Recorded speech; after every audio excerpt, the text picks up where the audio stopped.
আজকে পাড়ায় বাতাসা কুড়োতে গিয়ে বাতাসা কুড়োনোর থেকে আমি একটা জিনিস ভালোভাবে শিখে এলাম।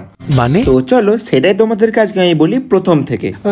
সো হে গাইস, আজকে আমাদের এখানে কালী পুজোর সময় আছে বাতাসা ছড়ানো, তাই বিকাল বিকাল আমরা সবাই মিলে রেডি হয়ে বেরিয়ে পড়েছি তার উদ্দেশ্যে। তো সেখানে আস্তে আস্তে দেখতে পাই যে বাতাসাগুলো একদম সব আকাশে উঠছে, সবাই মিলে কুড়োচ্ছে। আমাদেরও থেকে মনে হচ্ছিল আমরাও যেন কোনো একটা ইম্পসিবল মিশনে যাচ্ছিলাম। আর যখন এখানে আমার সামনে সব বাতাসা ছড়াচ্ছিল তখনই আমি যখন ধরতে যাই, ধরতে গিয়েই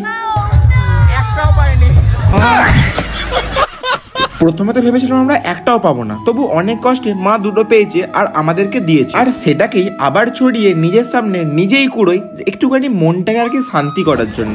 জোর জোর সে বল কে লোগোं को স্কিমে বাতা। আর শেষে মানে আমাদের বাতাসা সংগ্রহ শূন্য, মানে জিরো, মানে কিছুই নয়। আর মা একটা লজেস পেয়েছিল, সেই লজেসটা খেতে খেতে আমার মাথায় আইডিয়া ঢুকলো যে আগামী বছর একটা ছাতা নিয়ে যাব, বাতাসা কুড়ানোর জন্য নয়, প্রতিদ্বন্দ্বীগুলোকে মারার জন্য।